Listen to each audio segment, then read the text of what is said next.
My name is William Edward Kelly. I was born on my family's farm 1 hour's ride from Proserpine in the year 1896. As a lad, I learnt to shoot hunting kangaroo with my brother and sister along the banks of the Proserpine River.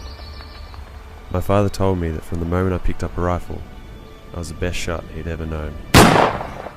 Very happy family, living a reasonably affluent life in pre-war Australia around about 1913. War comes. The three boys, two brothers and a cousin, leave Australia for what they think will be an adventure, after which they'll be home by Christmas. Of course that doesn't happen. What they witness is death, horror, sights that they could never have anticipated and they'll probably never recover from. By the time I left Gallipoli, I was 20 years old. I'd killed over 50 men.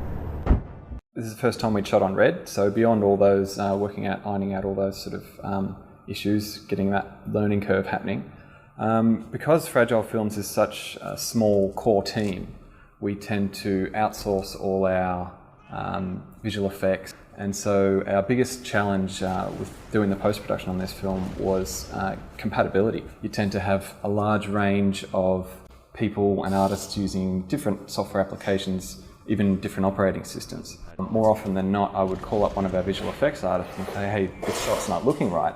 And it was because the software I was using was interpreting the colour space wrong. We persevered with it in order to get our promo out and did get it out in the end, but that was what really made us think we really need to find a better solution for this, otherwise this film's never going to get finished. I guess the catalyst for us making the decision to switch to Premiere Pro happened at a trade show that I was at, where Adobe had recently announced their decision to support Red via their new Red plugin. In terms of finding a better workflow beyond DPX, using this new Red plugin ticked all our boxes. Obviously the idea of migrating from one solution to another halfway through a film was quite daunting. We didn't want to lose any work.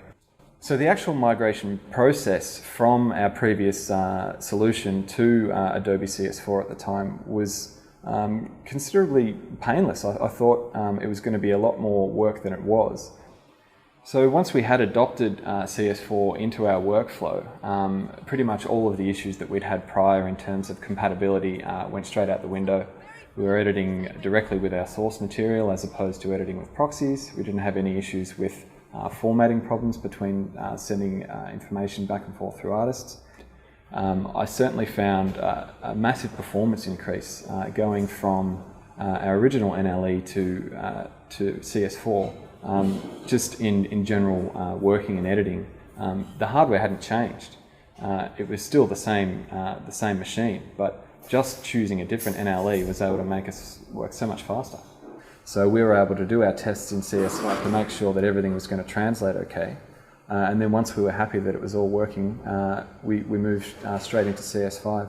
And as soon as we did, the ability to work in 64-bit, once again, no hardware changes. We're still using the same machine that we started with, but from going from our original NLE to CS4, we got a massive performance increase. And then going from CS4 to CS5, with a combination of being in 64-bit and also the Mercury playback engine utilising our GPUs for additional processing, we just got more and more efficient.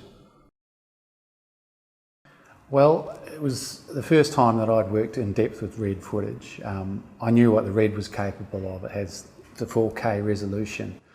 A lot of information in there, which is great for doing any sort of visual effects work, but the problem was there was nothing out there that could deal with it, or that was to my knowledge. But then looked into After Effects and the plugins that were made available at that stage, and they took full advantage of everything that Red gave us, which was really important when you're doing things like tracking and you're looking at colour information, trying to get all those the grading and stuff spot on. It really made things very straightforward for us. If you're prepared to take time, make the effort, put together a good script and a good team, you can produce movies that will entertain people. It's just a bloody good movie.